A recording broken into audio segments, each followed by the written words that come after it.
All right, hello, ladies and gentlemen. So we are back with another episode, and yeah, like I said, I'm trying to get these out as fast as possible. So hopefully, we'll have some more episodes, very fast pace here in the future. So for this episode, we just crossed over into the new year, of course, as everyone knows. Hope you guys had good drunken times. But with that being said, Evo is only, was it 6 months away? I know that it seems like a long way, but it always goes really quickly. But along with that, we have the Evo majors starting to pop up. And even before that, we have Final Round, which is, I have always considered it like a major, well, at least it is now, a major competitor for Evo, which is awesome. It's a great thing for the community. But we have all these majors coming, all these qualifiers and everything. So for that, it made sense for this episode that not only are we going to do some characters, obviously, but that I should bring on somebody who's connected with all of these majors. Because, of course, you guys want to hear from them. You want to know who's in the background, pulling the strings and making these things happen. So with that, this episode we're going to do Chang's, but allow me to introduce my guest, Vandy. What's going on, dude? Hey, what's up, Scott? How are you doing? Not too bad.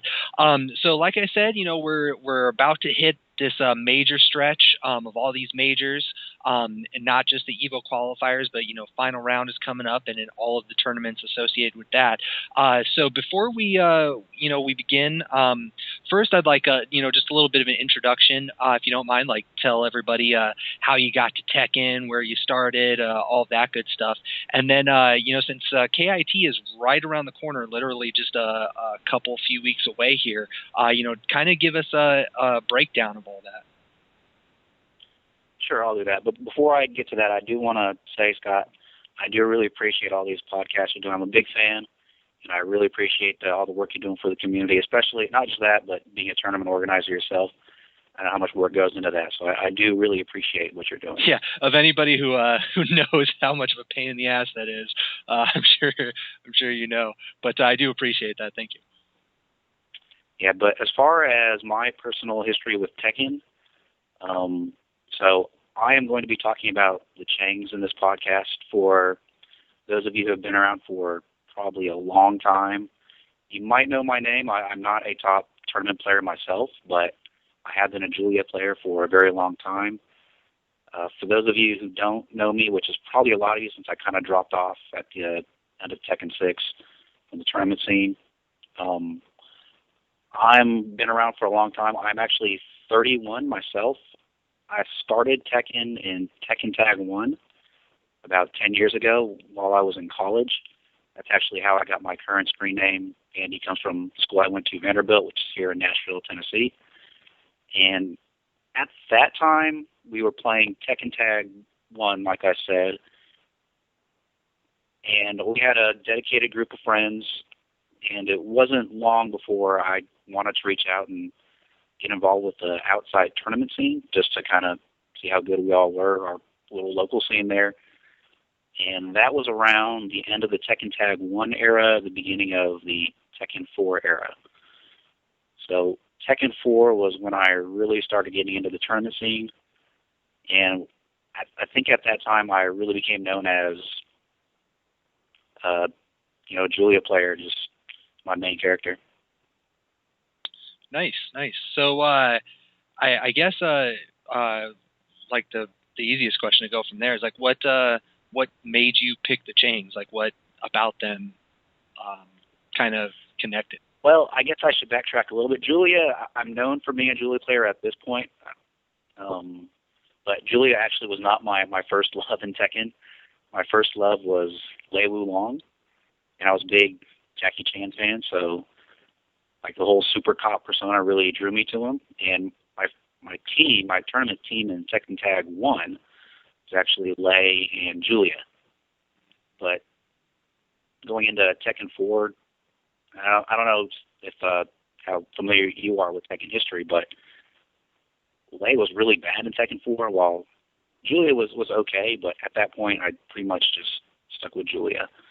But I really like her style. I mean, I really love everything about her. At this point, I mean, I couldn't imagine playing Tekken with any other character. Nice.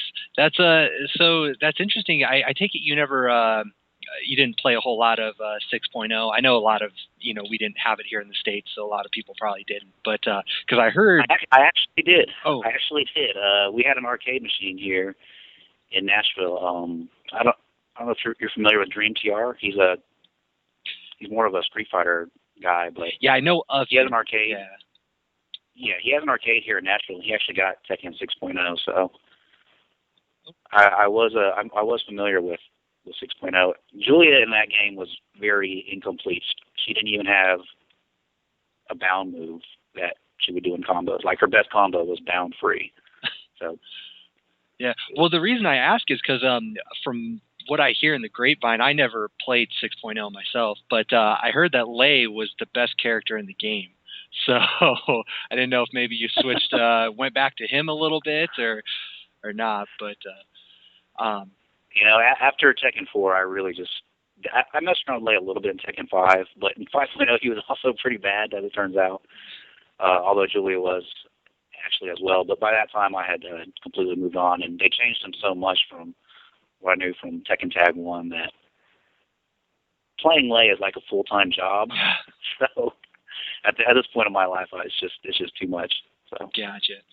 Well, now that we have a little bit of a background, and you mentioned Dream TR, that arcade scene, and all of that. So I mentioned before, Final Round at this point it's taken on a whole new level of I don't even know what you want to call it, just like level of hype and all this other stuff associated with it.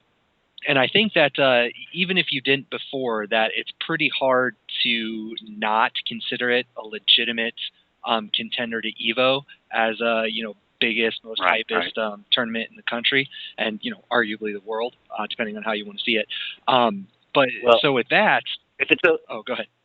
If it's okay, can I stop you right there? I've been to a few final rounds in the past, and kind of to segue to KIT, the tournament that I'm the tournament organizer, or at least the co-tournament organizer for with Code Z. It was actually 2008,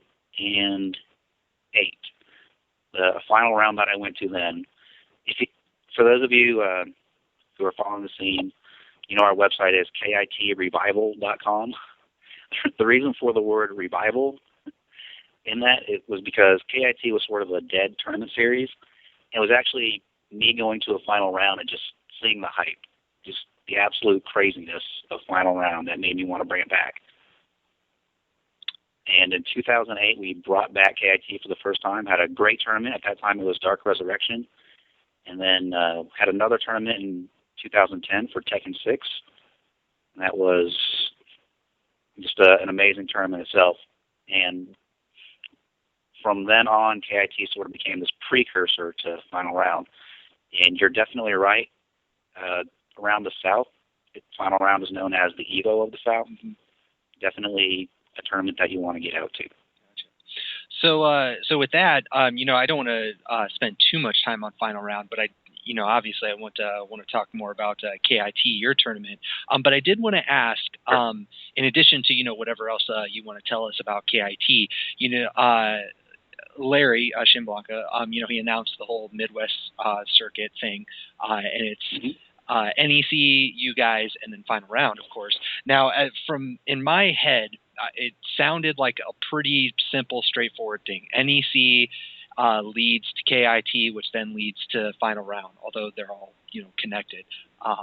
So, is there anything like more to that, or like anything that you guys have planned bigger and better, like beyond just this year, and in inviting the top the winners or whatever from each of those tournaments? Like, was there some grander plan in the future, or is it just you guys are only really planning it to be, okay, you get free entry here, then we'll give you to Final Round, and just kind of that straight path? Well, I'll be completely honest about this. KIT is not as big as NEC or Final Round from an overall fighting game community standpoint. KIT can be considered a Tekken major, but those other tournaments are fighting game community majors like Street Fighter and Marvel and all that.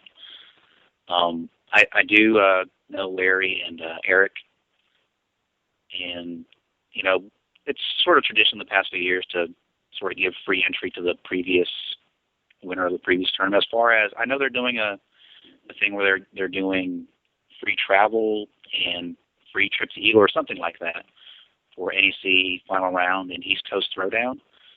KIT is not directly a part of that, other than I know Larry announced that the two winners of the top two places of KIT will get free entry into final round, which was awesome of him, which he's done in the past few years as well.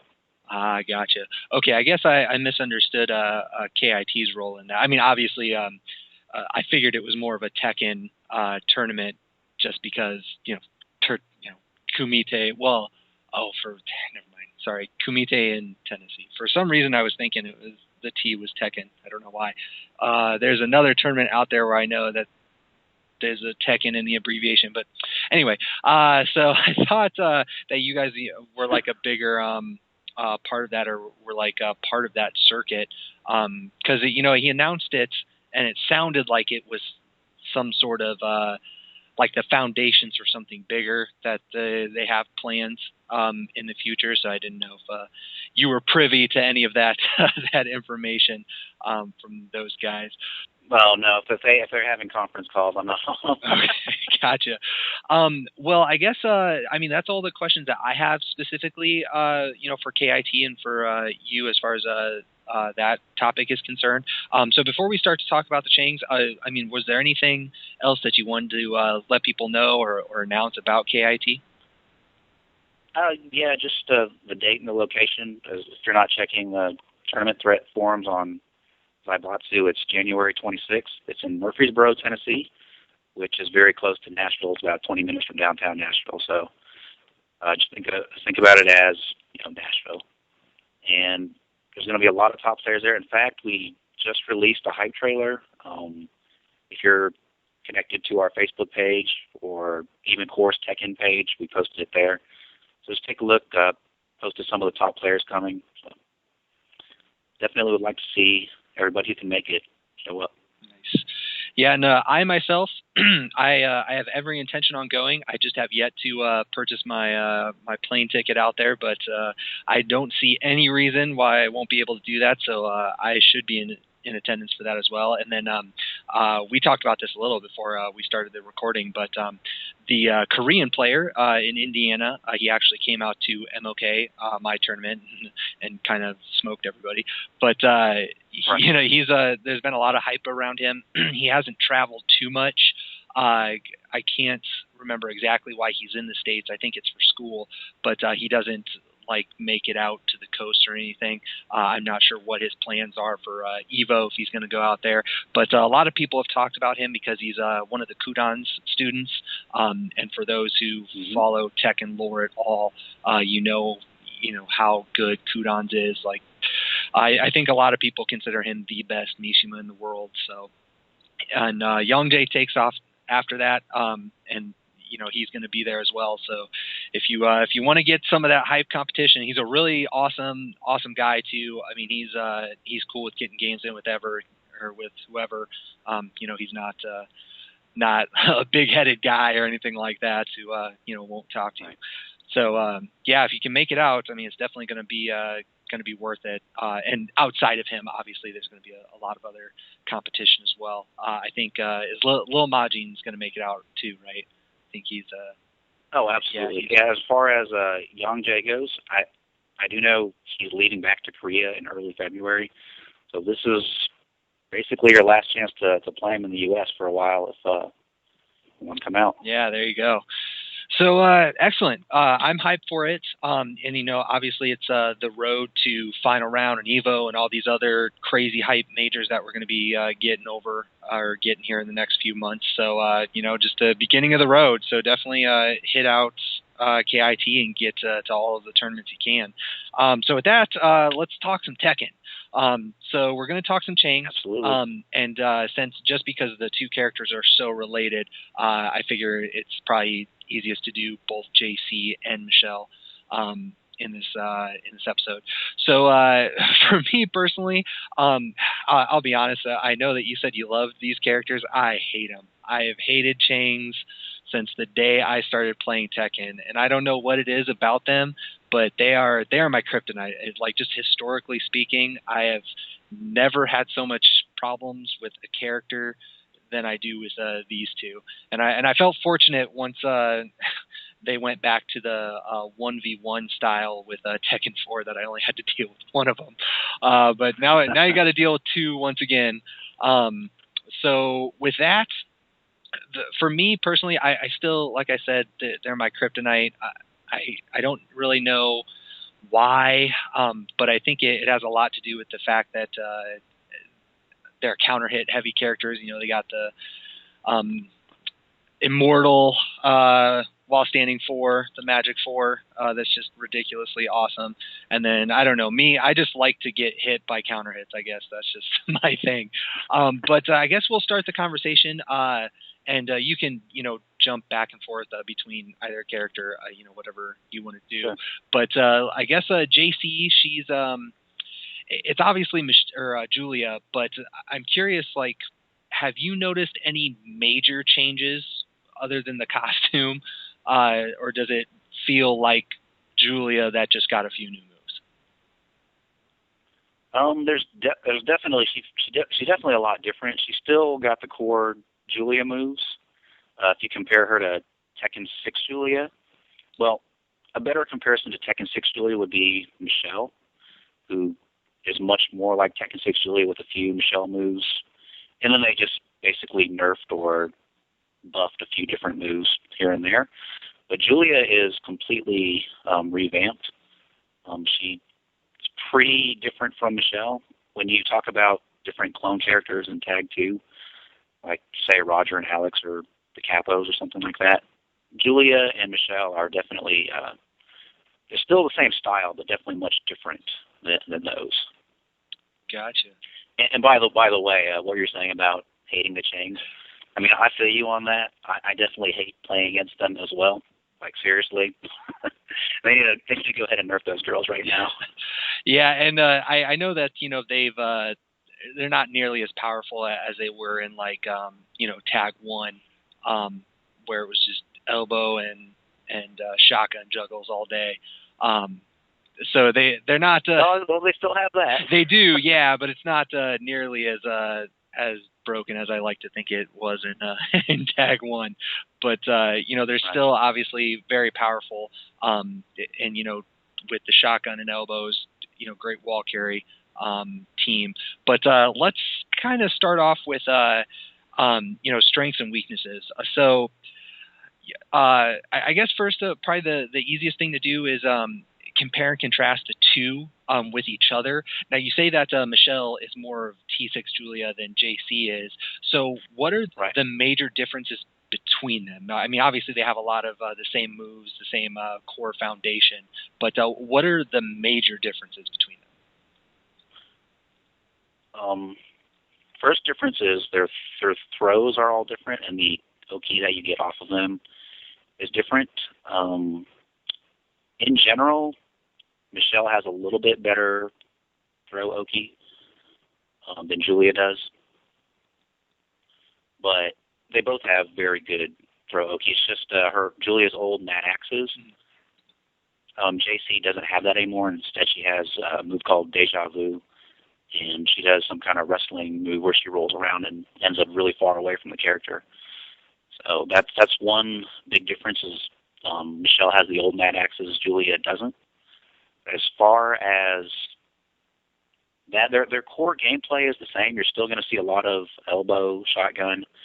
That's going to be your main advancing mid that you're going to base your game around. But Julia has a lot more shenanigans, I guess. And I'd say the most solid move that Julia has that Michelle doesn't, that they gave to her, is her down back 4, which is King's down back 4, the drop kick. Mm-hmm. And that's a really important hole in Julia's game that she never had before, like a damaging low that's plus on hit that she can do from standing. So, and I know it also Michelle, unfortunately, doesn't have that. it leaves her in, or I guess she has the option to stay in full crouch, correct? So she can go right into it. No, she recovers in full crouch, and that's also very important. In this game, the best Chang 50-50 is from full crouch. It's either the wall standing 3 or the bow and arrow kicks, the full crouch down forward 4-3. And Julia's down back 4 is +6 on hit, so wall standing 3 is uninterruptible. And you basically just mix that up with bow and arrow kicks. So I'm just kind of messing around with Jaycee right now. I know she has the wall standing 2-1.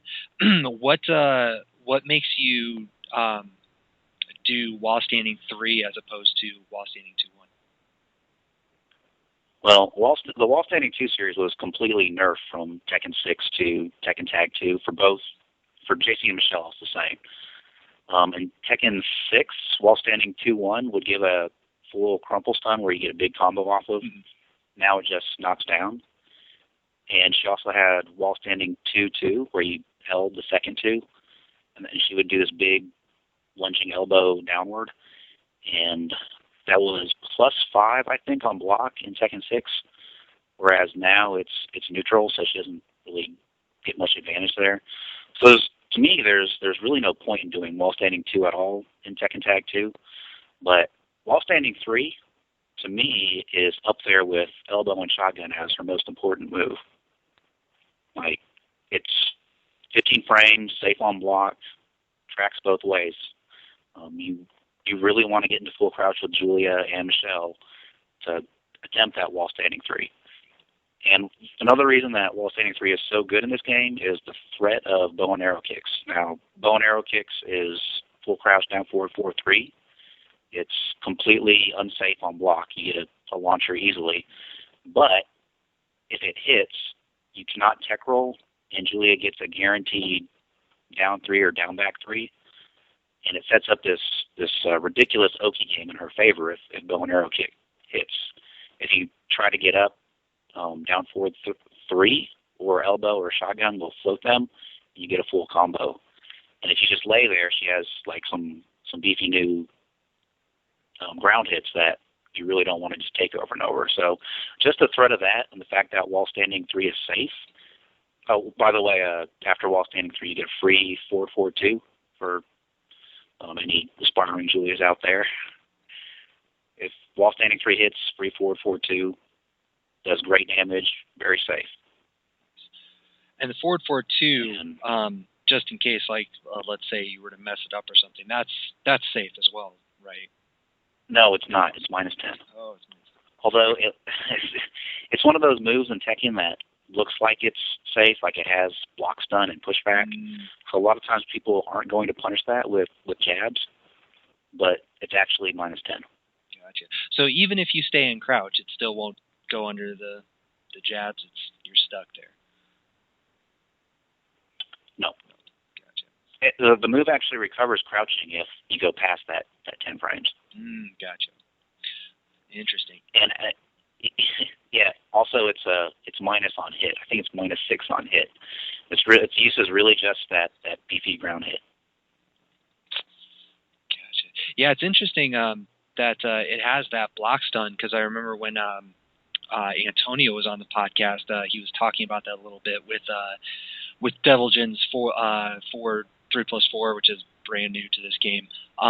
But he mentioned that same thing, where a lot of people, especially if you don't know anything about Devil Jin, they either won't punish it or they do something a lot less damaging than they could be getting, just because it doesn't look like it's a punishable move. But I notice, I see a lot of 4-4-2 kind of even out in the open, because I believe it knocks down on counter hit. Do you ever use it out in the open at all, or are you strictly like Oki grounded? No, I never use it out in the open. Only Oki, and only in certain situations. Like it's a little bit on the slower side, so a lot of times a wake up low kick will counter hit it, and of course in that case they get a float combo on you. So you really have to be careful, like just throwing it out there too much. But you are right. If it's a situation where you're at the advantage and they try a get up kick, and 4-4-2 counter hits them, then you get another free 4-4-2 guaranteed. Okay, so to kind of go back to what you were saying, okay, so you said their grabs are different, and then you said one other thing, but I can't remember what it was.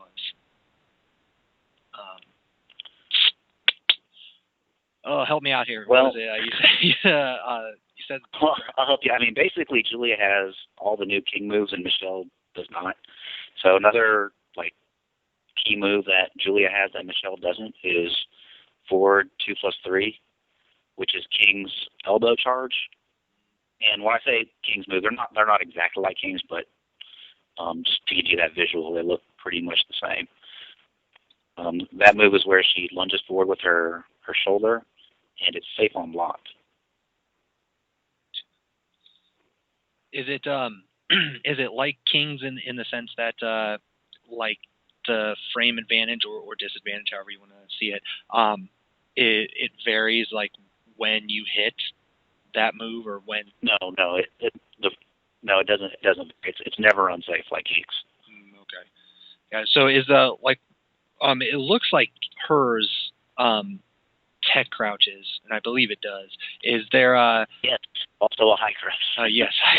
So what's the only real drawback to the move is it's linear. It can be stepped either way. Gotcha. So pretty easily. So are you usually trying to set it up, or do you just kind of use it as one of those range 1 to 2 things where you just kind of throw it out and see what they do, or how are you trying to implement that?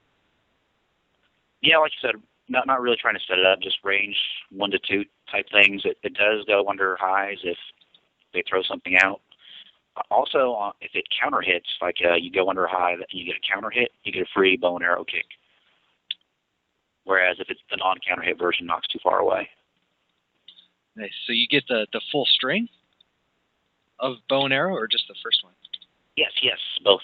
And according to I can't recall, but I think in the Jaycee forum, if you're a G, you can actually pick up with elbows for a full flow combo. Oh, wow. But I can't do it. And then after the bow and arrow, I take it that you're just going for Oki, because it almost looks like they pick up high enough to catch with something. But yeah, sure. No, yeah. I think you might be able to get an elbow after the bow and arrow, but that'd be extremely tight timing. So I just go for Oki after that. Gotcha. But I mean, even if you can't get anything out in the open with that, I mean, it looks like it definitely wall splats if you're at that range. Yeah, it does. That's another strength of the move is it wall splats. God, that thing is so nasty, and I can't believe it's safe. Oh, that's funny. Okay, so I did want to talk about something else since we're on the topic of the differences between the two characters. I know that their spins, or not spins, but their lunges forward. Like Michelle's is the old Julia one where it's actually, a little jump dash, whatever you want to call it. But Jaycee, yeah, Michelle has the Tech 6 version. Yeah, and then Jaycee has the same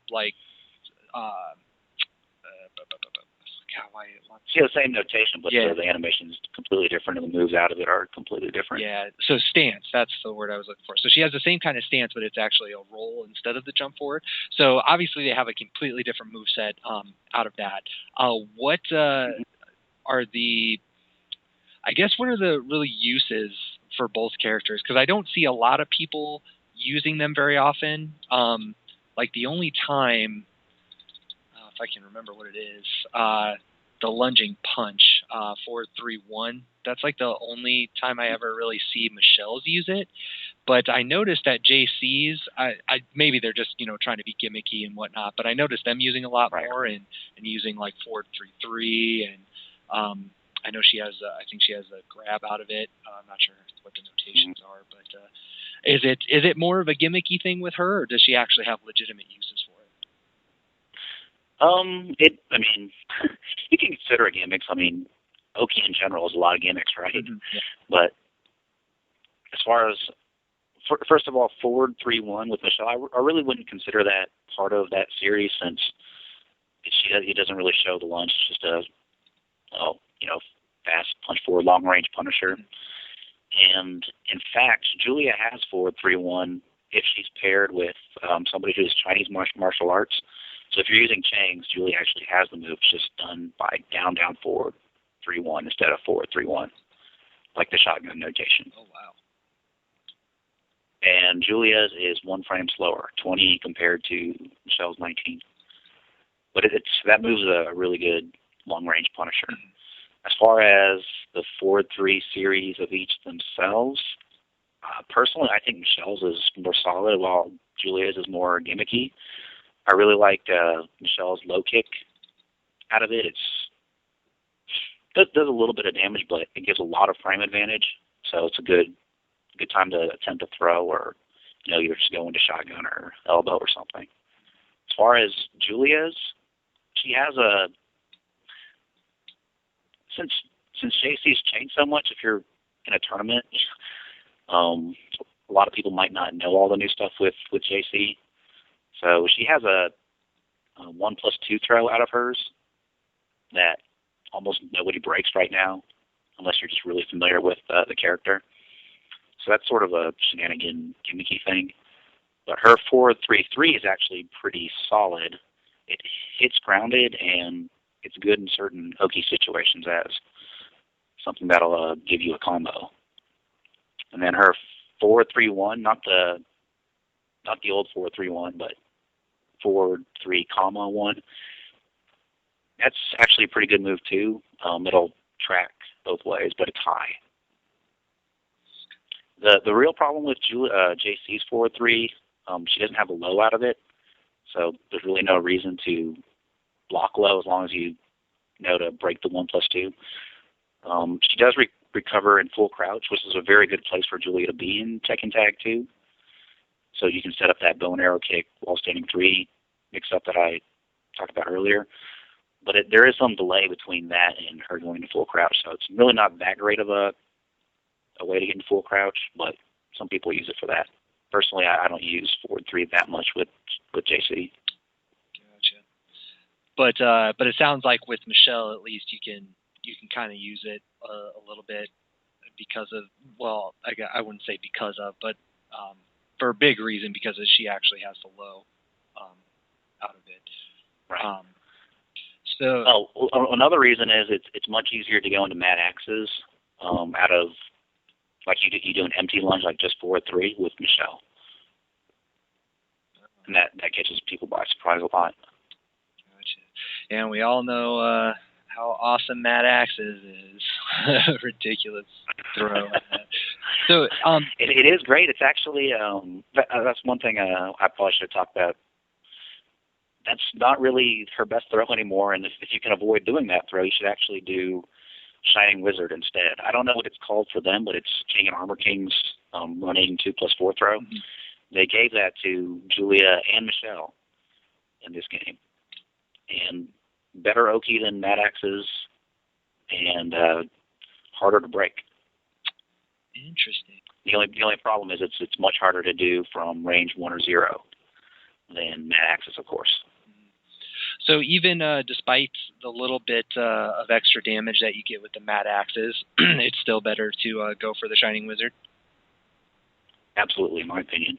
Definitely with Julia, because she recovers so far away with her Mad Axes. Yeah, I was actually going to ask about that, because I know hers, you mentioned it earlier, it's a completely different animation and throw and everything. And definitely does not leave you in the same Oki position that Mad Axes does. Mm-hmm. Yeah, actually, when I land that throw, I usually use that as a good time to tag since she's so far away. If I'm, behind on life or I need a tag or whatever. Gotcha.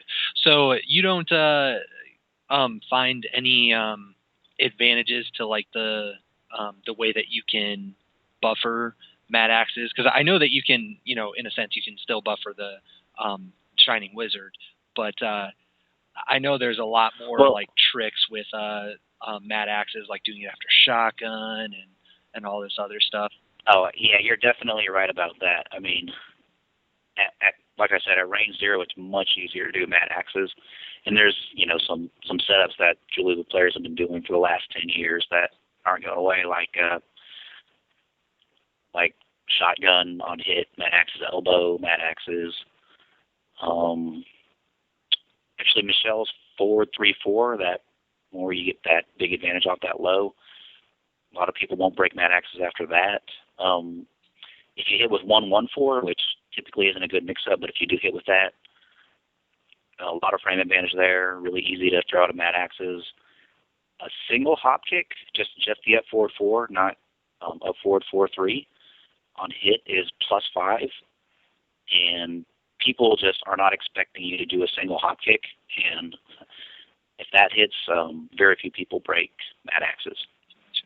And I know in the past, there's been tricks for doing like running mad axes and stuff like that, but it sounds like there's really no point since you can just do Shining Wizard if you're going to be running. No, yeah, especially if you're going to do it running. A big advantage of, and King players definitely know this, but there's been a lot of talk about hop kicks as the big panic button. If somebody's running at you, just do a hop kick. The big advantage to Shining Wizard is it'll do the air throw if somebody attempts a hop kick. Interesting. So I did want to, speaking of hop kicks, I did want to talk about hers a little bit because first of all, I think it's really dumb that it's a two-hit hop kick. I can't tell you how many times I've either blocked the first one or it whiffed and then I ate the second one because I'm trying to take my advantage from it. But to kind of help people out a little bit, if you're having trouble with Changs, like I do, I have over the years developed a little bit of some stuff to counter that garbage. But she has the hop kick and then the one follow up afterwards. Now, after the 2 hop kicks, you have a 12 frame guaranteed. Like it doesn't matter what she does, you can sneak in a 12 frame move in there. I believe 13 frames. 13 frames but now? Yeah, most people, most characters have that good 12 frame Punisher. Yeah. So, yeah. And then if you do anything slower and she does the follow-up, you'll eat the follow-up, obviously. But that follow-up is launch punishable. So something to keep in mind if you're playing against the Changs. But I know that, it's and this is one of the reasons that I think it's stupid. It's like it's better as a defensive player just to take your 12 framer and move on. Otherwise, you're giving her an extra layer of a mind game where now you're trying to launch punish her hop kick, but now you're going to eat a counter hit and like all this other meta game garbage that you just don't want to deal with off of just a hop kick. But like from the Chang player perspective, like when you're doing hop kicks or because, clearly they're strong in this game just because of the damage output alone. But what is your philosophy? Do you usually try to set them up or do you feel like she's more of a YOLO hop kick person or how does that work? I'm probably a really bad person to ask that. I have a long history with doing hop kicks. In fact, I used hop kicks a lot before they crushed. In Tekken Tag 1, hop kick was like my favorite move. I even used hop kick in Tekken 4, which was a terrible thing to do. So I personally think her hop kicks are great. I use them all the time. So what do you find is happening when you're in that situation where, let's say that it doesn't hit, or actually one thing I did want to ask you about, because I know that in T6, I thought it was extremely hard, but more so than would be practical. But a lot of people considered her hop kicks to be hit confirmable, where you watch to see if the first one hits, and then you can decide then whether you want to continue on with the one or not. Once you commit to a hop kick, to doing the first one, what are you trying to do? Are you trying to hit confirm it? Do you see how they respond and then kind of just go from there? Now, are you talking about hit confirming, like you see the up forward 4 hit and then do the 3? No. Or are you talking about actually the up forward 4-3 hit blocked and then maybe inputting 1? It's kind of hard to say because I know for sure I'm talking about doing the first 2 and then confirming if you can do the second one. But it almost seemed like whenever I heard people talking about it, like you could hit confirm the second hit, and you actually had enough time to see if the first one's going to hit and then do the second one. Now, I don't know if that's true or not. Well, that is an urban legend. To me, it's not possible. A few people have said it's possible. Like, in fact, if you just talk about hit confirms in general in Tekken, a lot of people use Julia's hop kick as the boundary of impossible. Like, that's close to being possible, but not really. And in my opinion, that's the way it is. I can't see anybody, doing the up 4-4. If that were possible, like, her hop kick would just be the best move in the game. I mean, safe mid launcher, 15 frames, crushes lows, and and I think part of the reason that you were getting hit by the second hit of hop kicks a lot is because for some reason the second kick of her hop kick tracks, which is ridiculous. Yes, that absolutely. It's so good.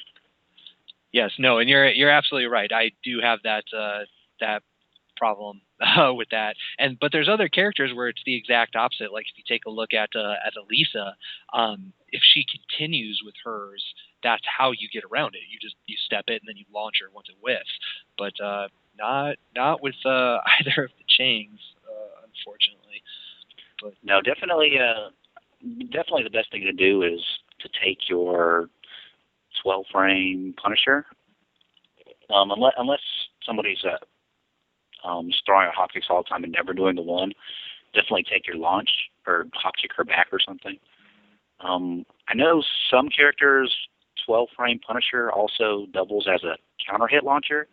So in that case, it's the best of both worlds.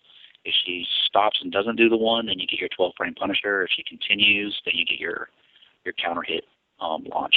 I think, if I'm not mistaken,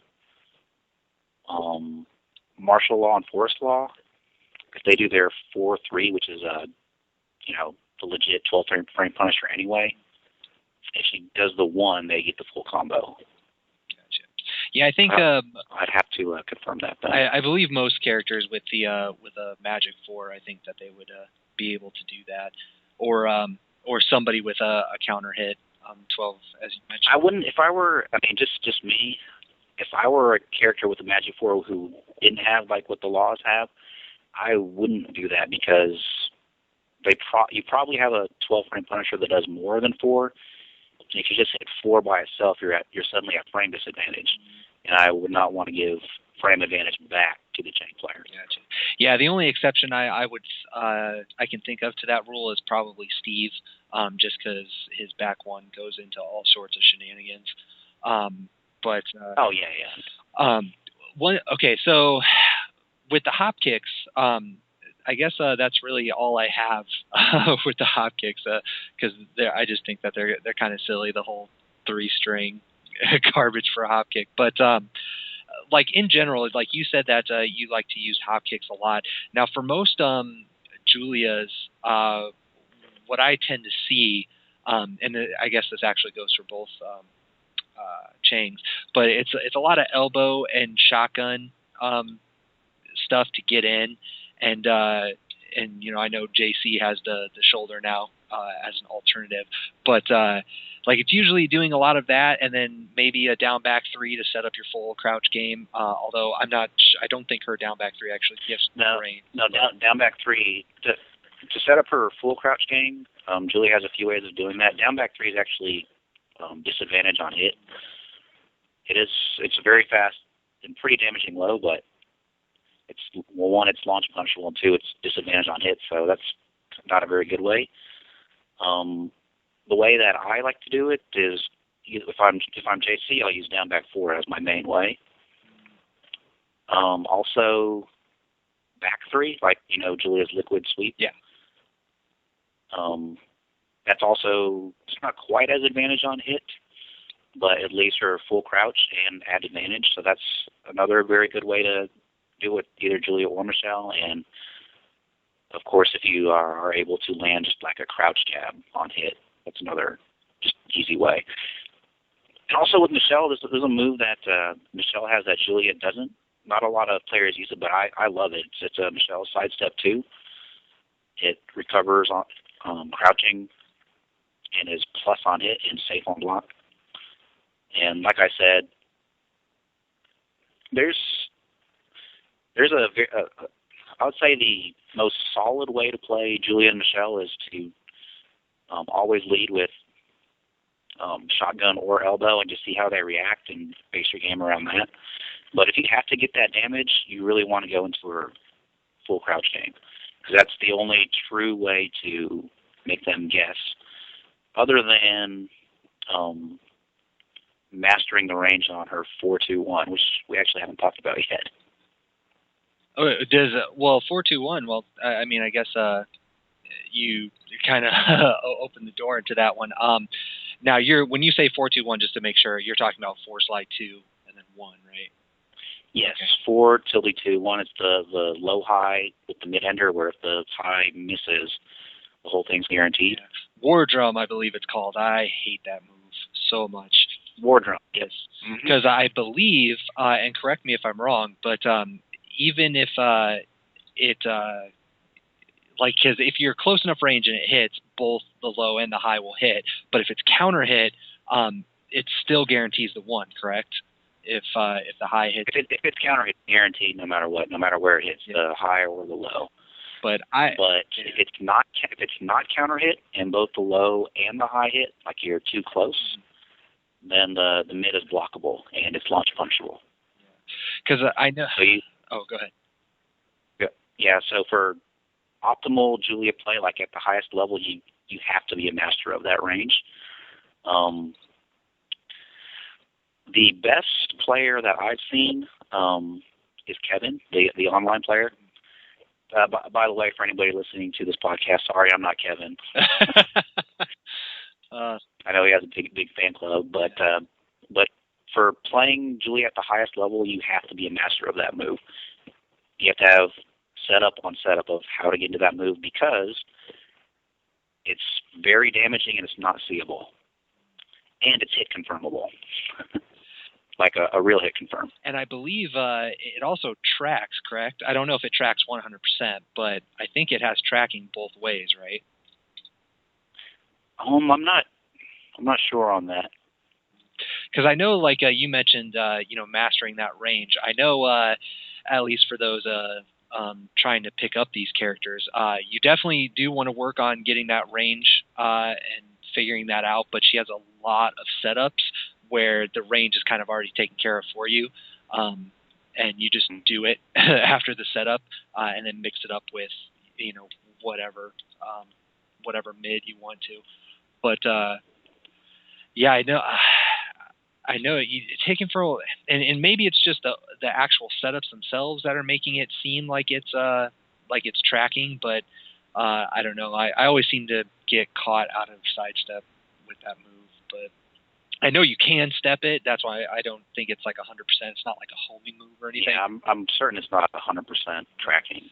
But if it does have any. I thought it had a little bit, but I could be wrong about that.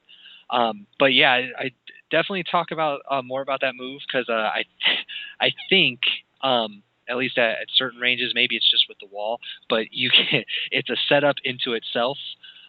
If you don't get a wall splat, but you're close enough to the wall, you can just do it again, or you can do something else. That right. Wall splat. Yeah. If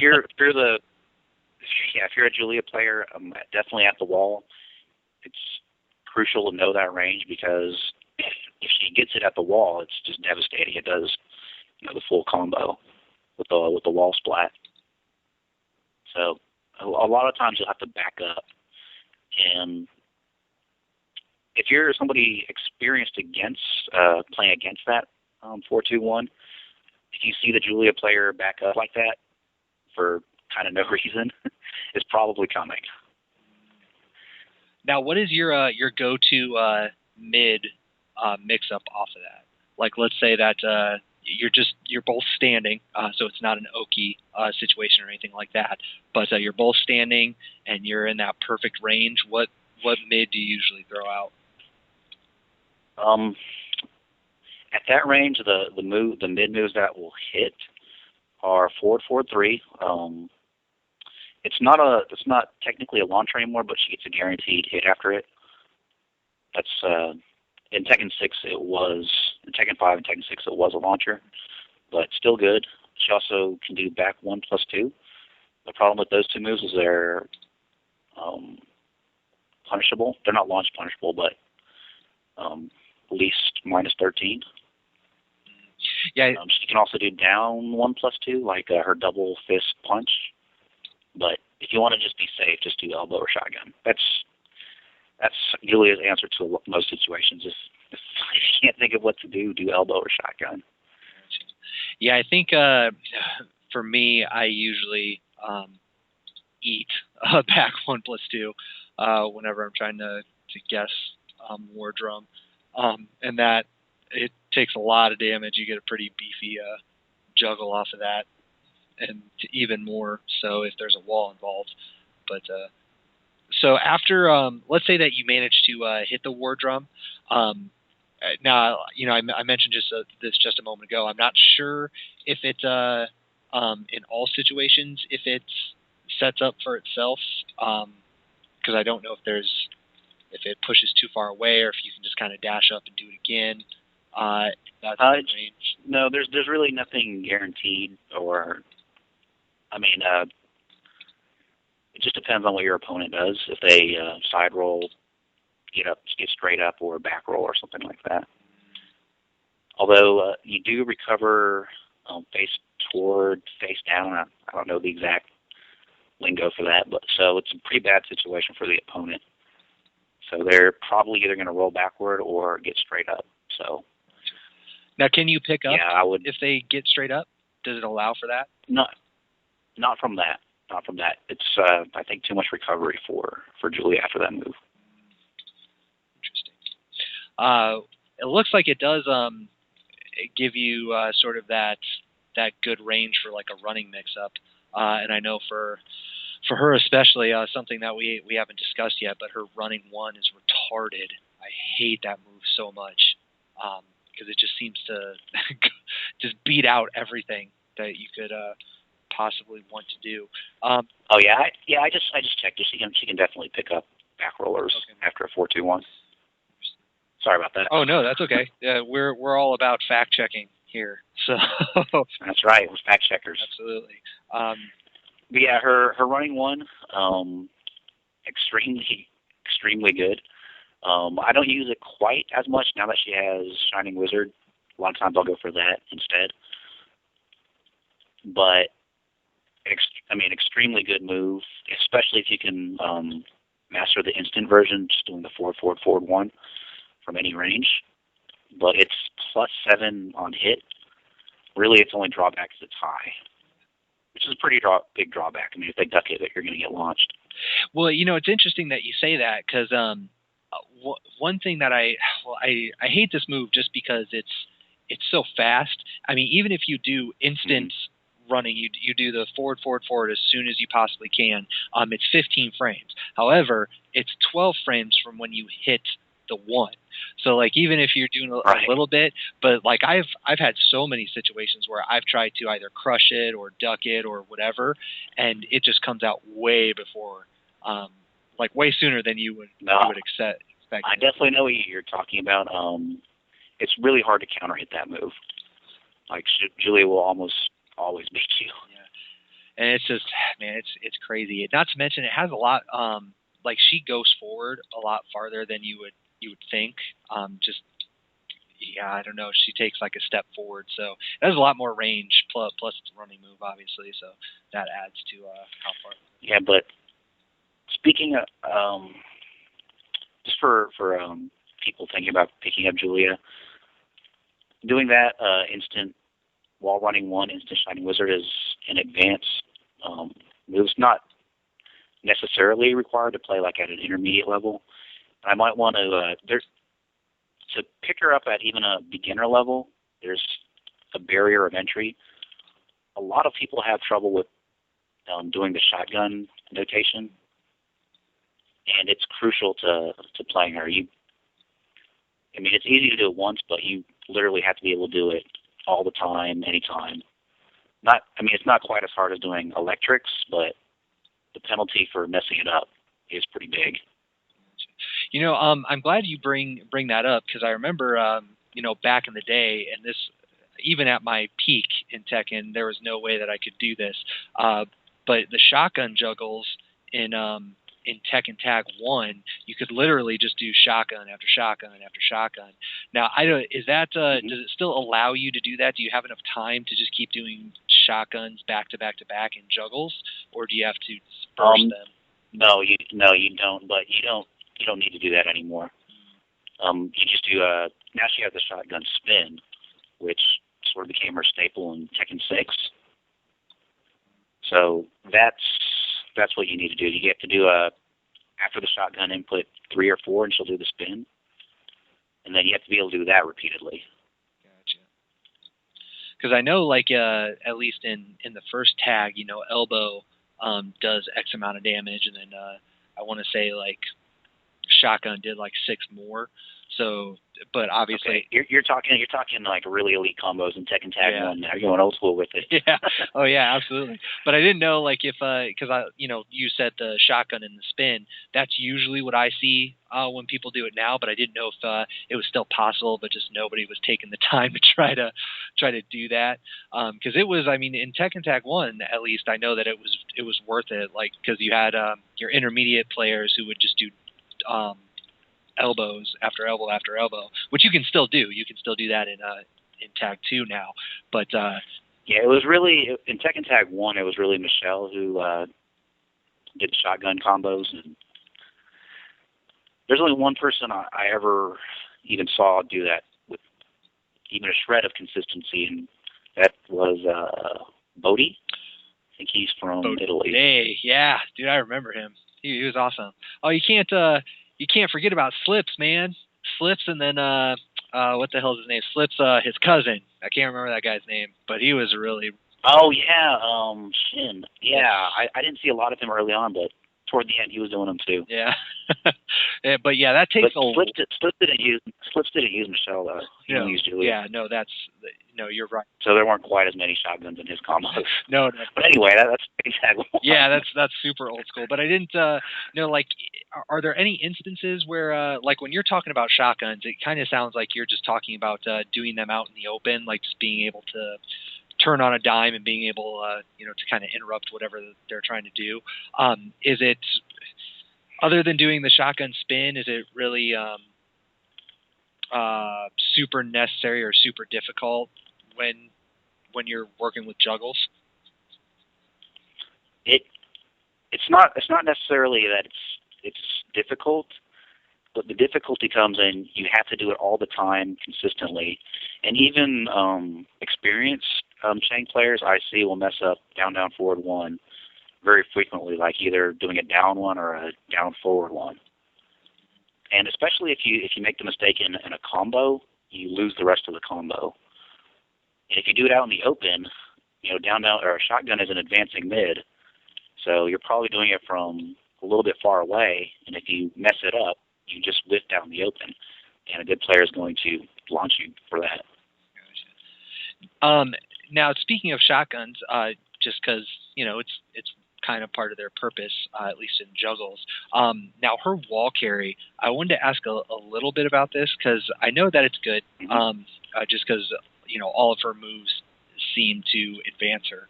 But in juggles, are you just doing elbows and then you end it with the full shotgun string, or are you able to do whatever your bread and butter is, and then if you happen to be near a wall, it'll splat them?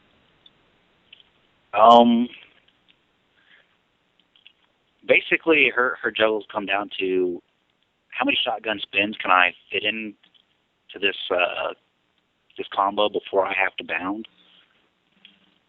And then if you're out in the open, either you come in with your other character, do your tag assault, and finish it with the air shining wizard or her wall running 1. If you're next to the wall with Julia, after the tag assault, she has down forward 3+4, which sort of like King's Frankensteiner, and it does a lot of damage at the wall instead of doing the Shining Wizard. Unfortunately, Michelle doesn't have that move, so with her, just do whatever. Do whatever Tekken 6 Julia did. No, and with her, they actually they gave her an old Michelle move for that, right? Because it used to be in Tag 1, I think it was sidestep 3+4 in order to get that to come out, but now it's just down forward 3+4. I can't remember if that's I didn't play Chang's in Tag 1, but I think that's. If you're talking about Michelle's new combo filler, I think you're referring to down 2-3-1. No. Or down forward. I mean, you were talking about Jaycee, how she has down forward 3+4, but Michelle's down forward 3+4 is it's an old Tag 1 move, but I don't think it was down forward 3. Oh yeah, no, you're right. It was I can't remember what it was. No, it was down forward 3+4. Was it? Oh, for some reason I thought it was a sidestep move, but man, it's been a decade, so who knows? Well, Tekken 4 Julia had sidestep 3-4, which looked a lot like it. Oh, okay.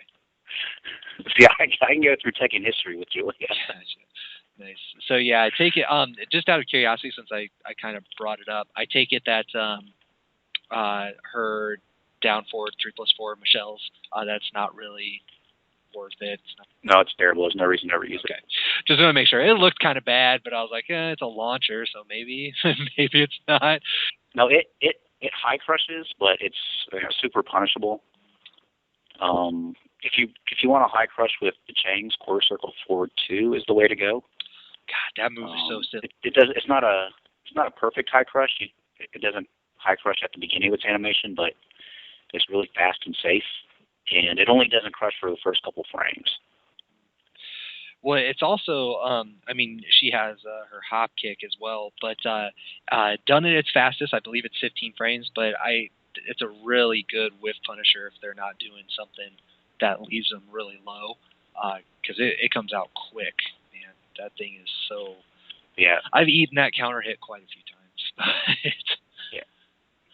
That's worth it. Yeah, actually, another move I wanted to kind of talk about is another high crush move that they have is sidestep 3+4. It's a kind of a slow-looking launcher, but they get down real far. And if you do anything like linear or high, it comes out. It's really hard to punish for most characters. It has a lot of pushback. For some characters can push it pretty easily, but that's one of those moves that people just don't know how to punish because of the pushback, and it's their most damaging combo starter, and it's taggable. So that's a move that I use a lot. Gotcha. Yeah, I actually noticed that as well. It's kind of a lot like Death Fist, where most of the characters now can punish Death Fist pretty hard, but there's there are certain characters that can't. Either they can't get anything, or they get a really, really low damage. Right. It's one of those. It comes down to knowledge, but some characters can't launch it at all. They just get, some kind of long range, knockdown punish. Which to me, that's for all the things that the move does is definitely makes it worth using. Oh yeah, absolutely. Now I take it if you're fast enough at it, I take it that you can't just do a quick dash and then hop kick or something, and try to catch her with it. Oh! If it whiffs, or if you block it. If you block it. No, definitely can't get hop kicks. You can't dash forward and do anything other than a dashing electric if you have the ability to do that. Because that's kind of built into the move, the dash electric punish. Interesting. Okay, so I'm trying to think of what else.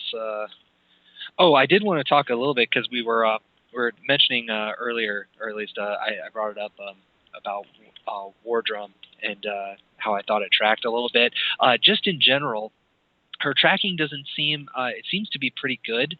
Because elbow, I guess a lot of her stuff is kind of advancing stuff, like forward, one, obviously you're doing a dash as part of the move, so that can help realign you. Shotgun has a knack to catch you either in the middle or before you're successfully able to sidestep something. I know her back four seems to be pretty good. What else? She doesn't seem to like have a huge sidestep problem. Is that true, or is that a false impression?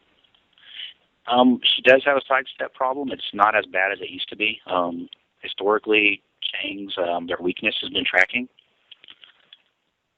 In this game, you can still step elbow and shotgun.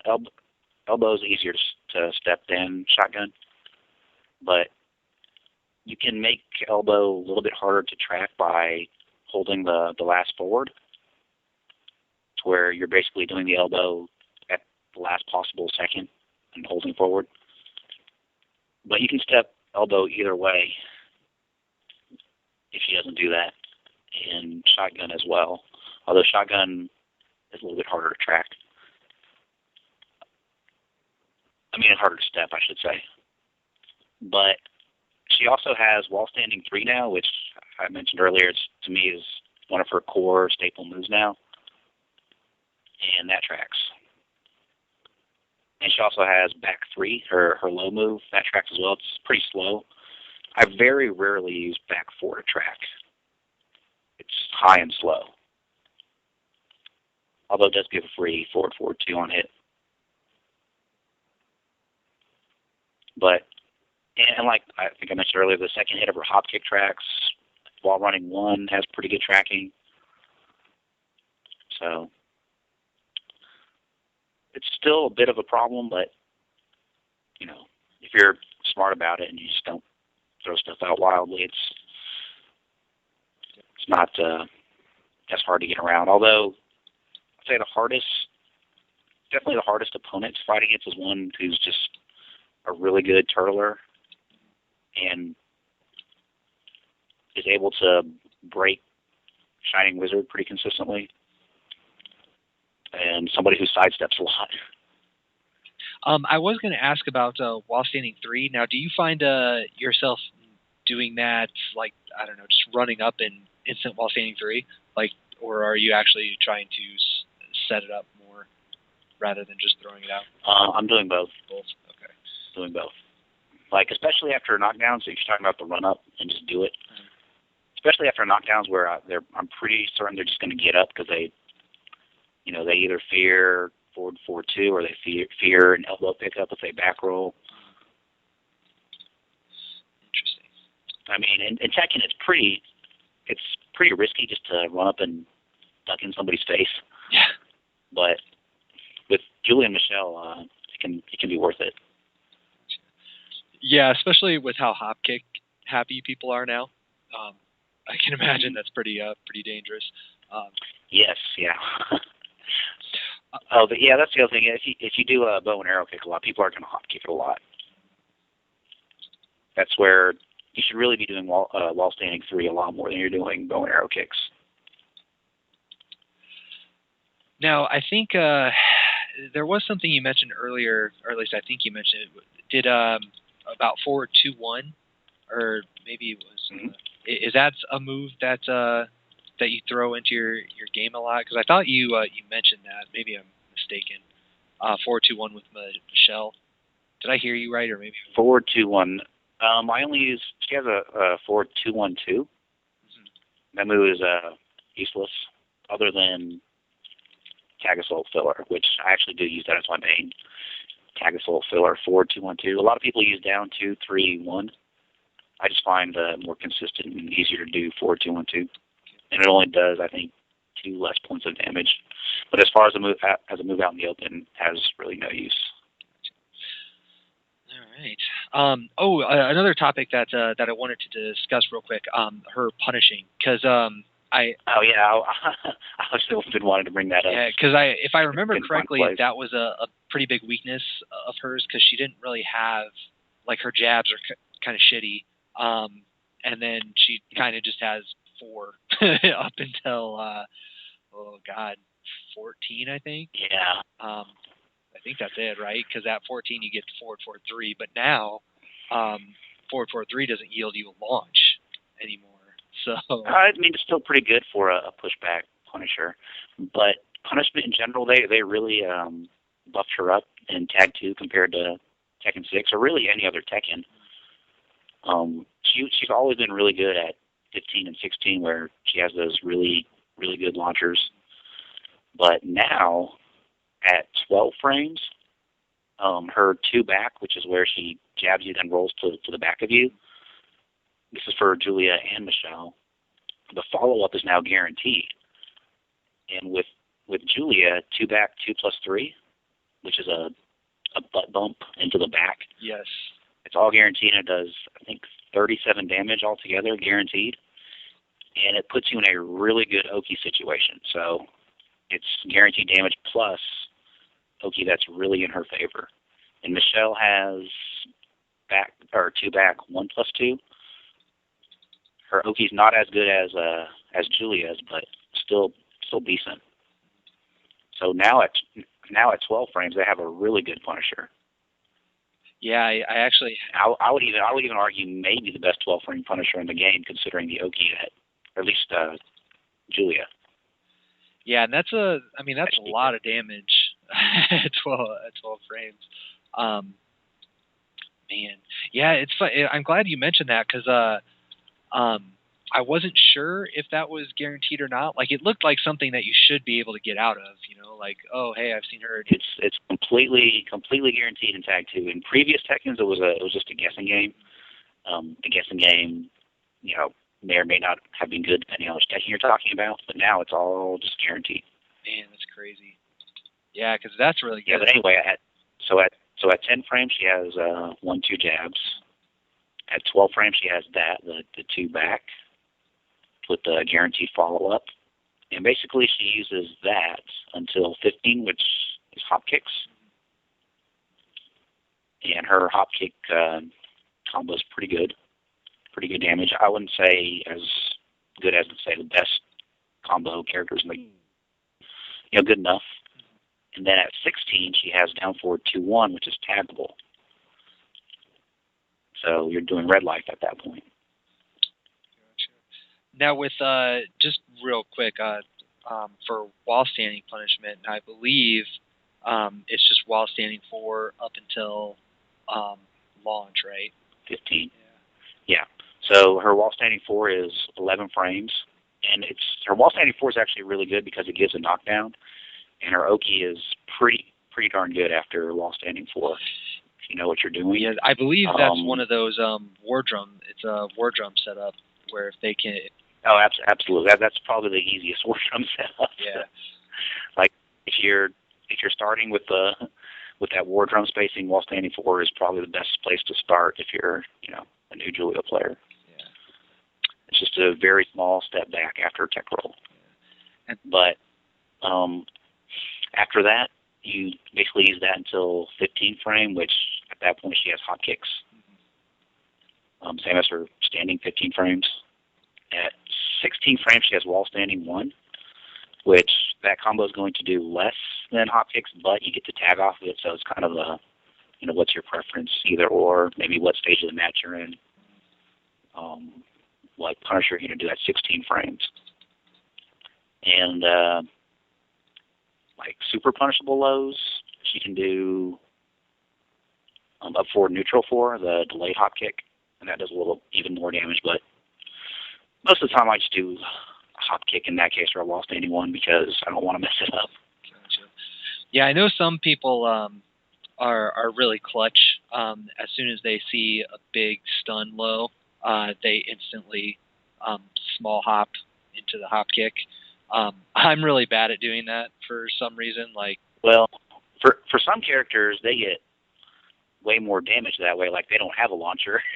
Yeah. From while standing, that'll do that, and they have to.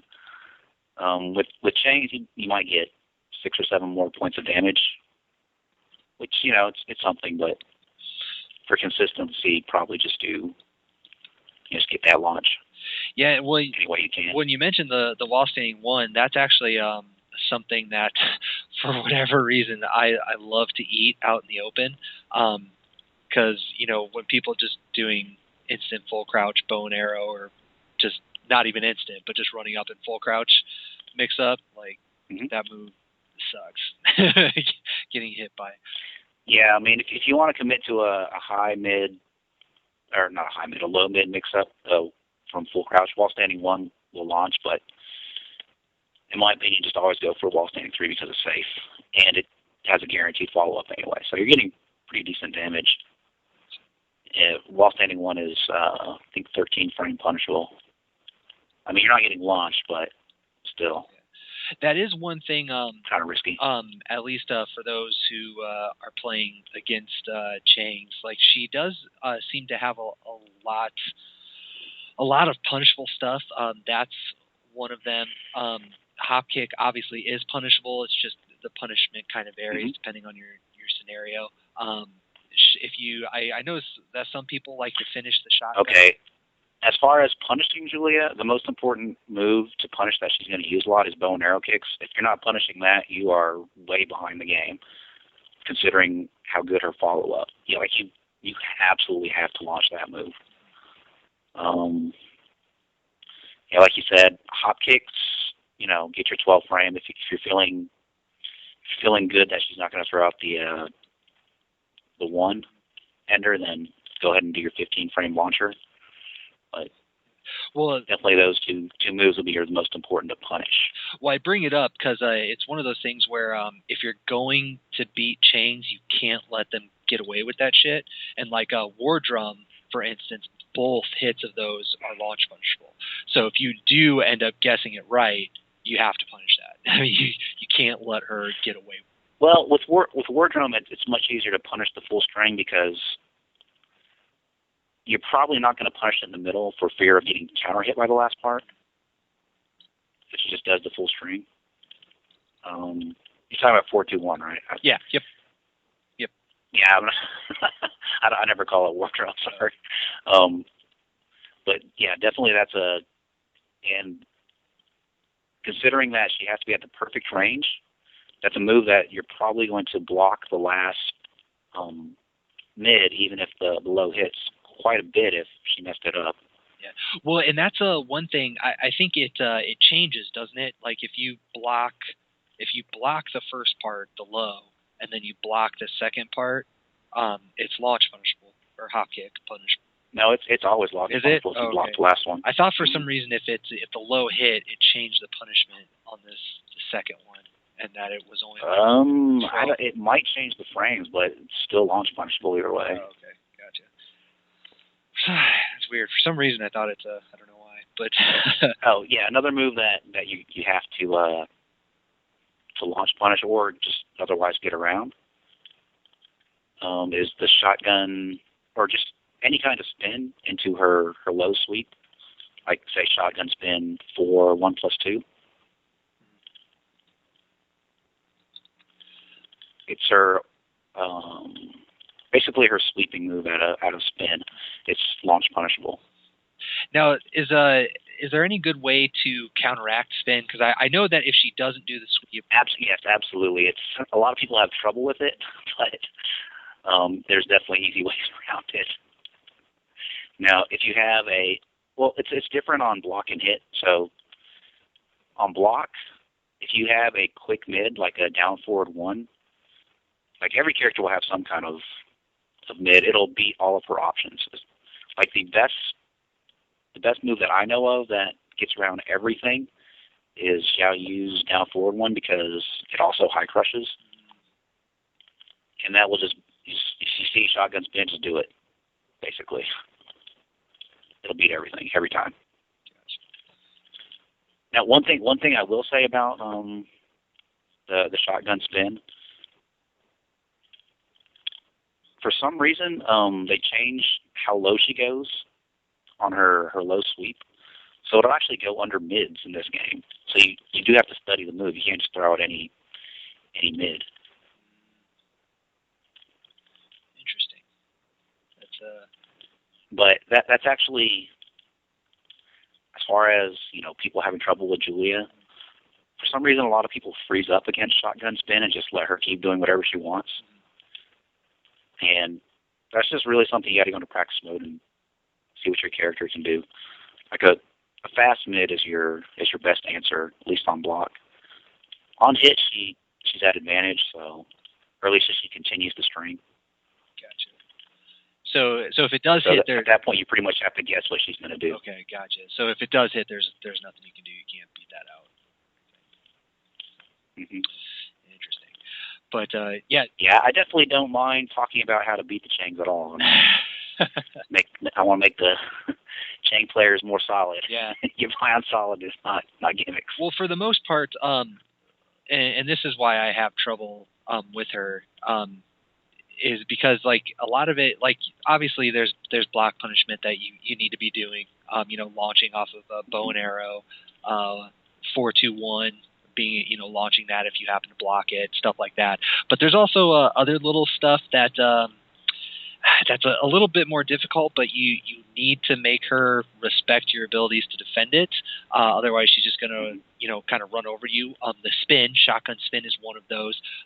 Her elbow 4, like that. If you duck, like I don't know, I haven't really found a good way around it. There's no mix-up.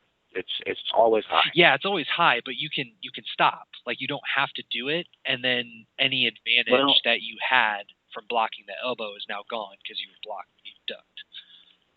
Well, that's true, but as far as blocking her next move, I mean, it's pretty obvious. I mean, if you're looking out for it, it's kind of like any matchup in Tekken. If you're having trouble with something, if you really break it down, I mean, she stops the string after that.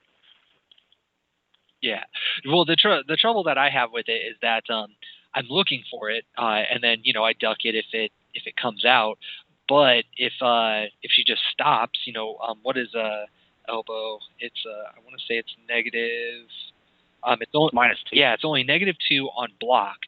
So essentially, if you it's essentially more safe than that because you have to respect the fact that she might do the 4. Yeah, but I would actually go even farther than that because most people aren't instantly ducking. They aren't able to instantly duck and then come up with whatever. But even if you are, you're still committing to that. But I would actually say that she kind of has the advantage if you're guessing for the 4, and she ends up stopping.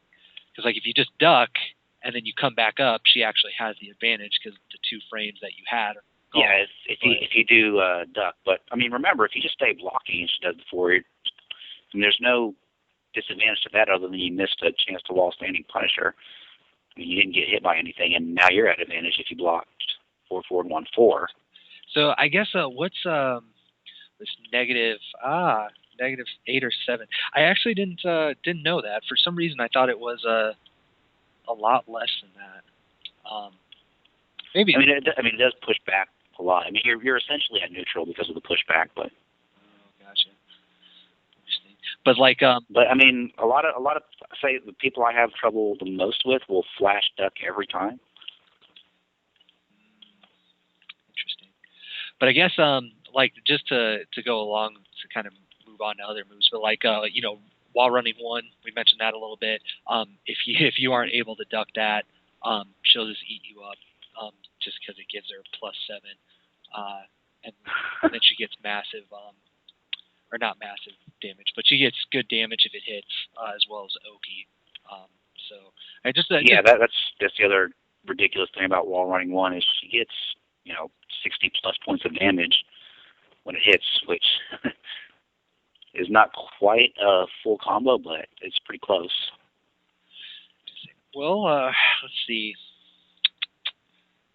Kind of going down my checklist of stuff that I usually ask. I think I asked all the questions that I wanted. Was there anything that we didn't talk about that you think is really important for either one of these characters?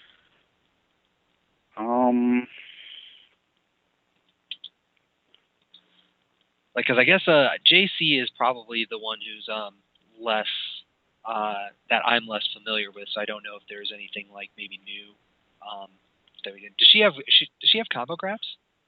I can't remember if they. She has. Oh no, she doesn't.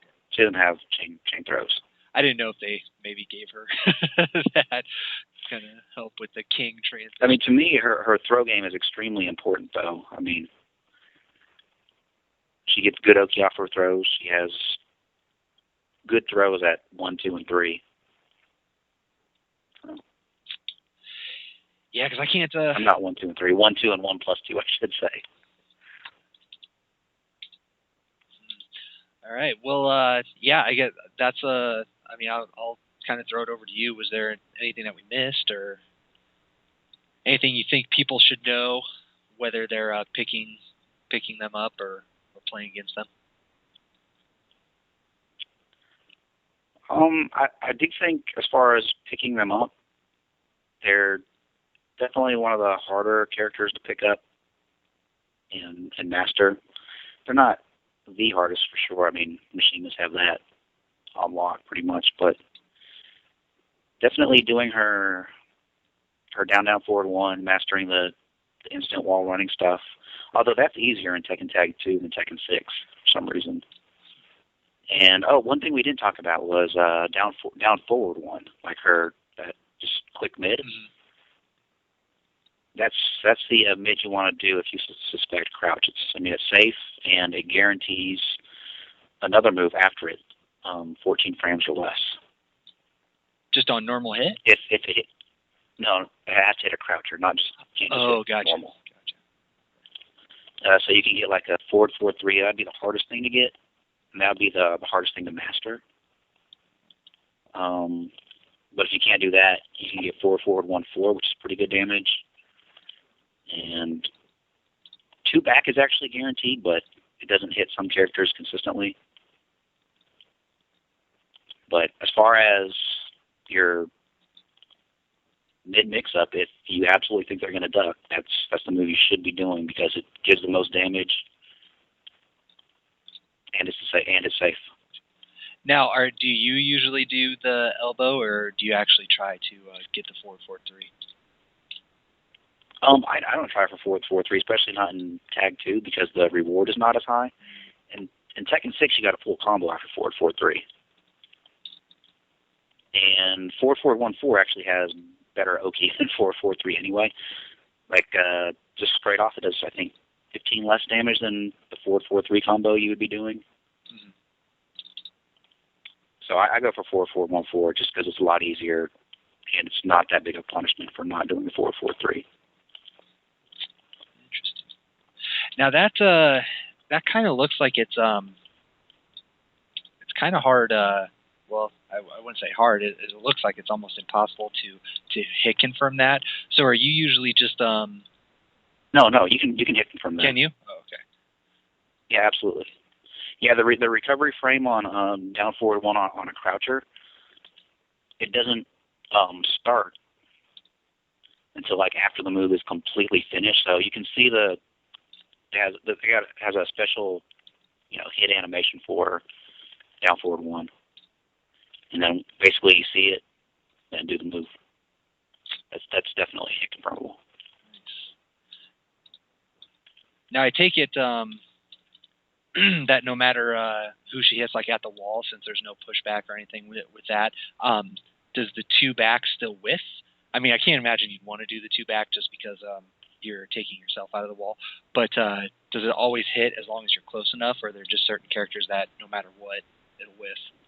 There's certain characters. I mean, I haven't honestly. I do the 4-4-1-4, so I haven't studied exactly, but I know like some of the bigger male characters, it'll go right over them, whereas the smaller female characters will hit it every time.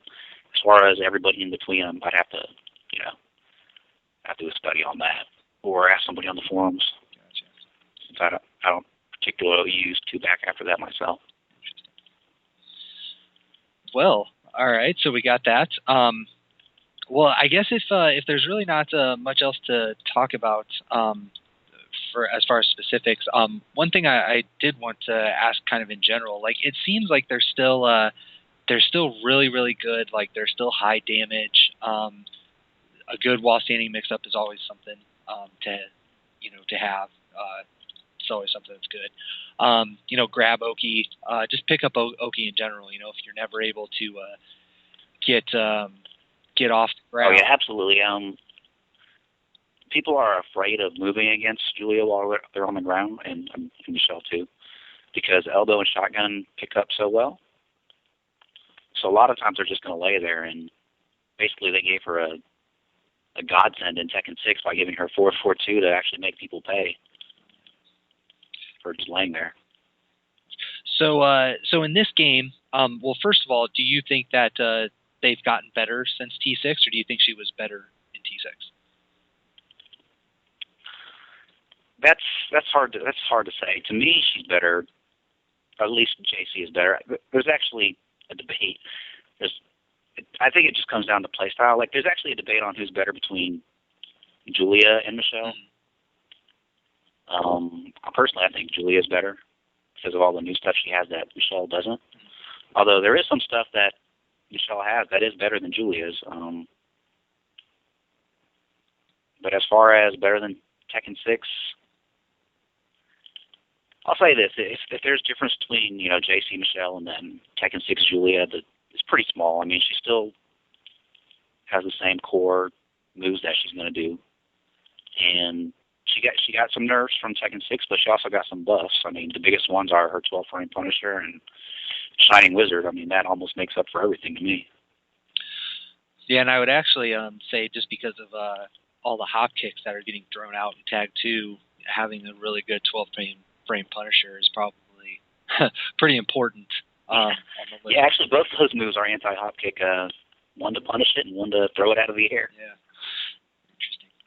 Well, yeah, that's really all I have for the Tag 2 Changs. I take it just, in general, it sounds like, you're enjoying them. Do you like playing Changs in this game more than T6? Oh, yeah, absolutely. I mean, definitely Jaycee is the most fun Julia's ever been to play. I mean, all this crazy stuff that you can do. Gotcha. As far as the new king moves and everything. And then, the tag system,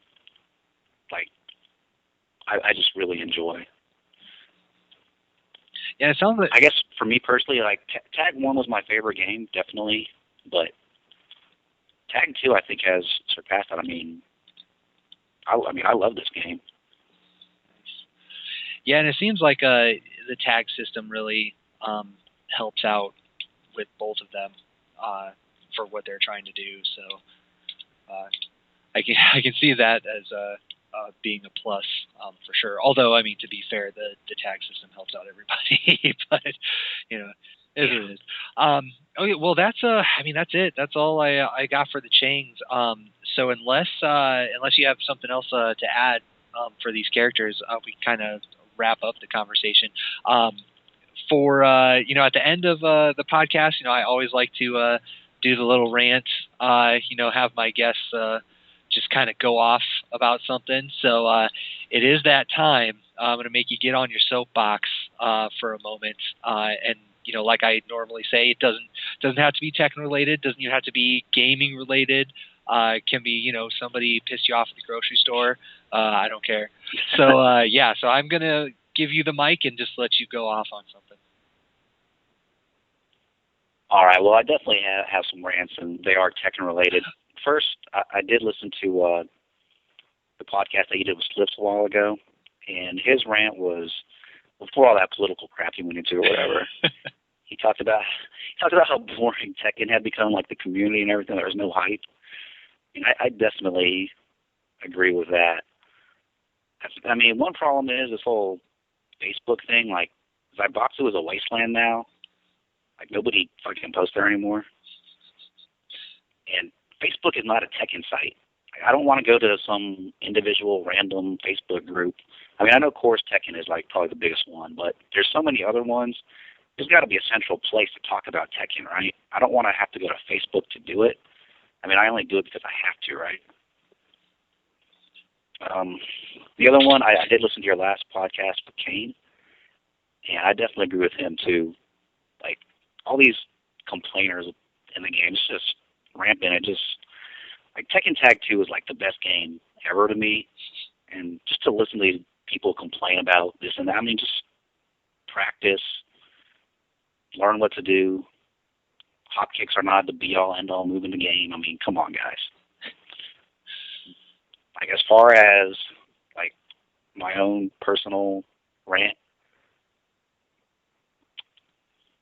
little story, like 10 years ago when I first started in the scene, I was 21 years old. I'm 31 now, right?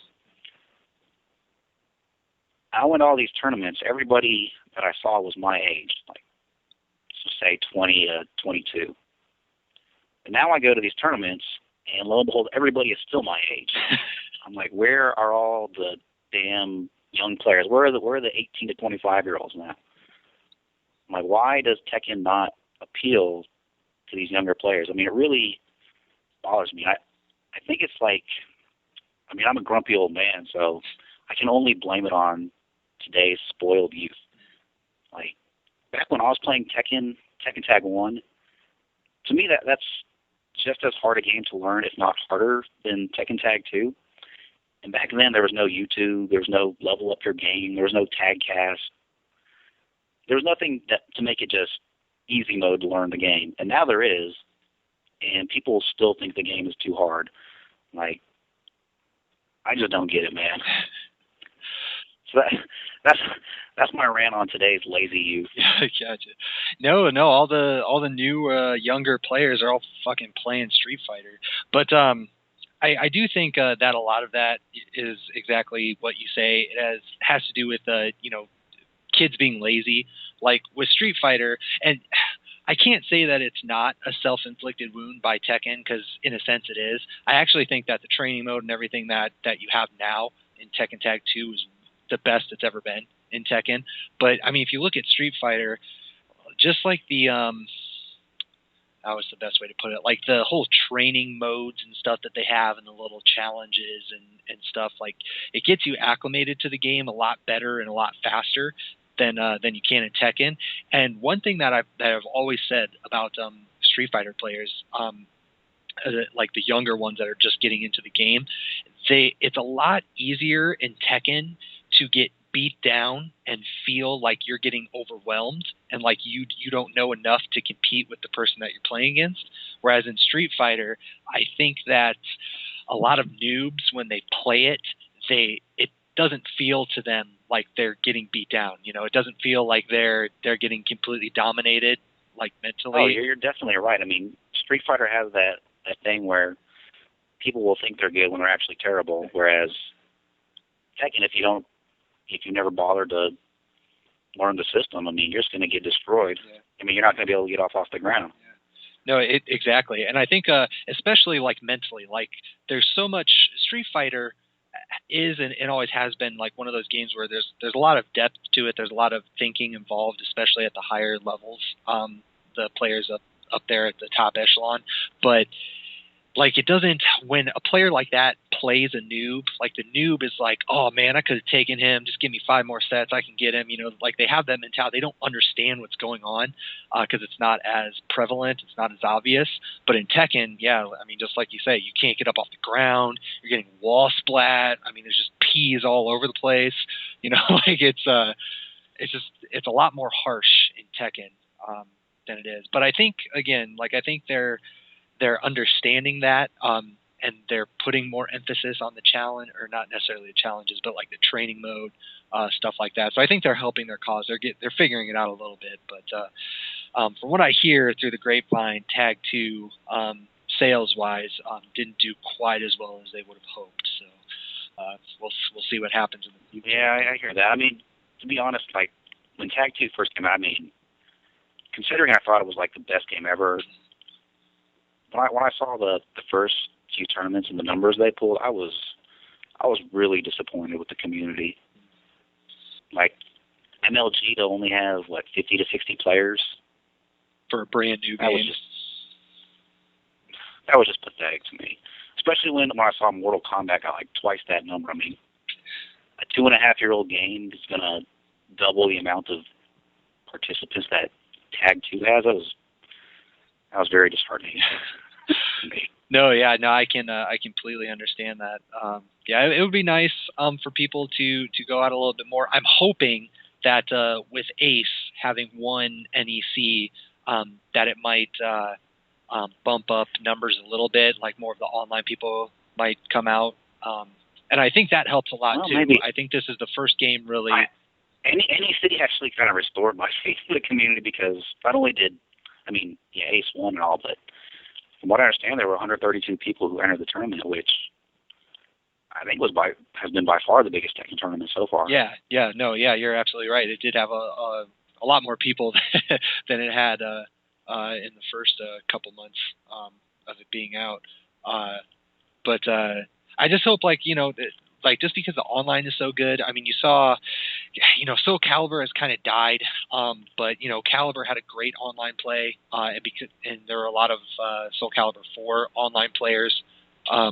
So that kind of helped them to have at least a good start. And I'm hoping that's what eventually happens with Tekken, is that a lot of people start getting into online. They level up their game because of that, and then they feel comfortable to go out. But I mean, who knows? Time will tell how that kind of. Yeah, and I'm hoping KIT will definitely be part of the solution and not the problem. I've talked to a lot of people about our tournament, and it seems like a lot of people are coming. I mean, I'm very encouraged about what I'm hearing. Well, and you guys, I mean, a lot of top players, just a lot of players. Well, and you guys, I think you're in a pretty good spot too, because you're really close. I mean, there's not a ton of players in Indiana, but I mean, Young Jay, obviously, he's there, so it's fairly close for him, relatively speaking, of course. You're fairly close to Ohio. You're not all that far from Chicago, and then you're not all that far from the southern scene, or at least the northern block of that southern area. And then, yeah, we're definitely a good spot. Other than the West Coast, I expect a lot of people there. Although I do want to not really call out, but I do want to appeal to Kane, who was on your last TagCast. I kind of heard through the grapevine, and by that I mean Cody told me that if Kane wins SoCal Regional, he's going to come to KIT. So I want you, Kane, if you are listening and you win SoCal Regionals, come to KIT. I'll get you free entry fee as a tournament winner, Nice. Great. Well, there you go. Shout outs to Kane. Let's see some low tier garbage win it. Although, to be fair, he mopped me up. Although, what's his name?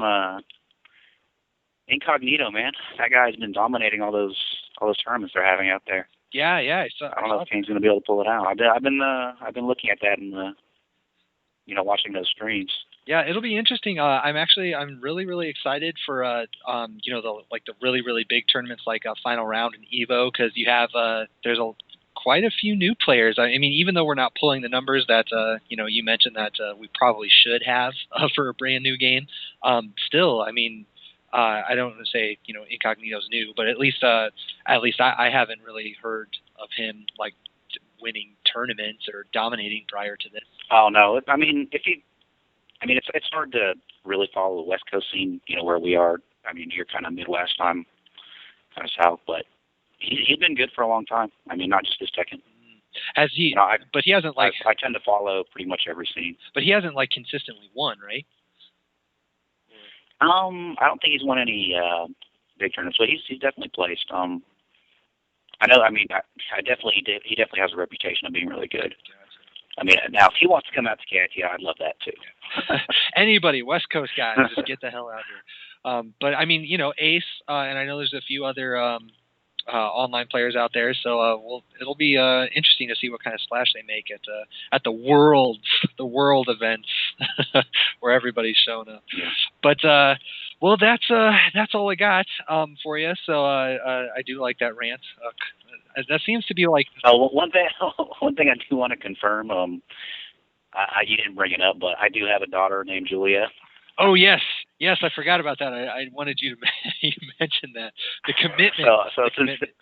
Since you seem so excited about that fact, I'll bring it up myself. Yeah, I do have a daughter named Julia. She is named after, my favorite character, Julia. Yeah, no, I remember when you told me that, I was like, no fucking way. That's hilarious. But yeah, I completely forgot about that. I'm glad you brought that up. Funny.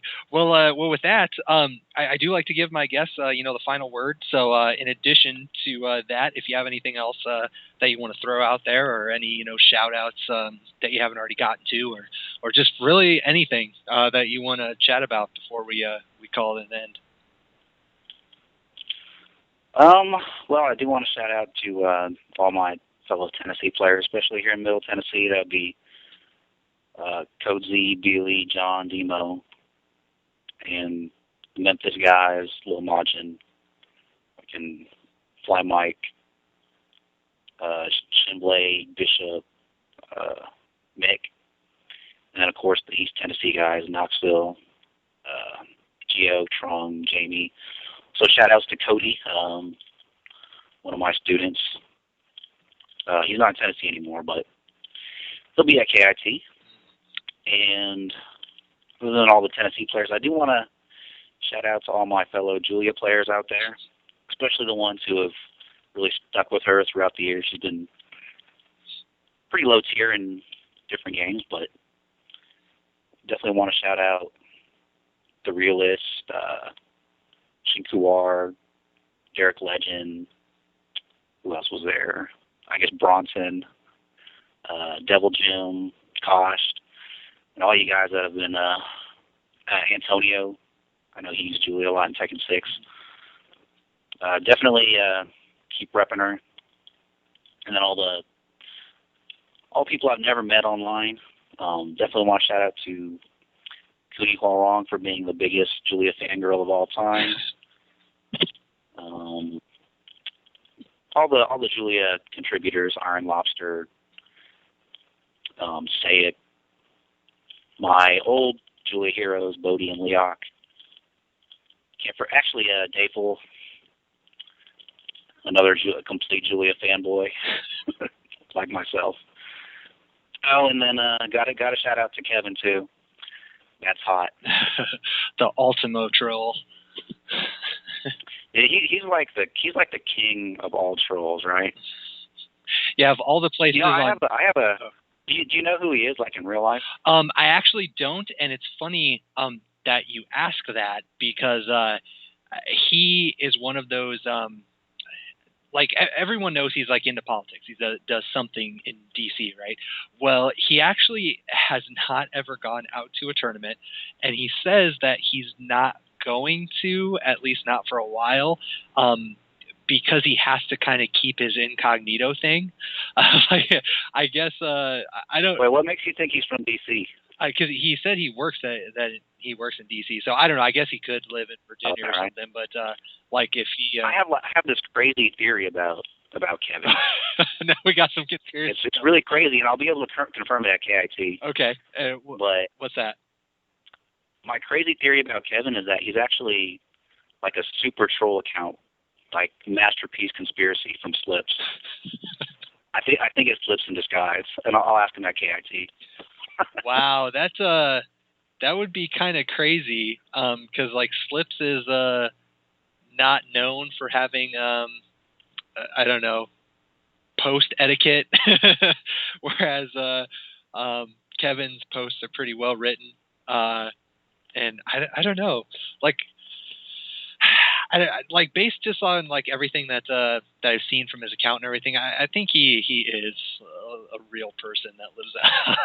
I mean, he probably is. That's my like completely loony theory. Conspiracy theory, yeah. Because he's and I won't say it's not true until I see them in a picture together. Because he's told me that because of the work that he does in DC, that he has to kind of keep a low profile, just because he can't like really risk people spreading pics or his name around or whatever it may be. See, if it was a Masterpiece Conspiracy, he'd have to come up with something to conceal his identity. Yeah. Well, that's what he said. He was like, well, if I ever do go out to a tournament, I'd have to use some sort of pseudonym or whatever. I was like, but by the way, I'll shout out to Kevin again. I mean, come to KIT. I've asked you before. I mean, I want you there. We'll see. We'll see if he actually does it. If you're a real person, Kevin, come on out. If you're not a bot or a robot. I mean, I'll get your autograph and everything. Oh, funny. Yeah. Well, here's to hoping we'll start a pool on TZ to see when and where we first see Kevin out in real life. Funny. But yeah, shout outs to Kevin. Keep keep trolling. You keep it interesting. Of all the places still hopping on the TZ boards, the online battle threads are one of those places, mainly because of him. Funny. So yeah, was that your last shout out then, or did you have more on your list? No, I think that's all. Well, that's all I got. We got a pretty long one in this time. Yeah, sorry I'm so long. I'm an old man, so. No, that's cool. You know, I like to just sit there and talk on my couch. More bang for their buck, so to speak. So with that, that's all I got for the characters. For Vandy and myself, thanks for listening. And if you can, come out to KIT. It should be pretty hype.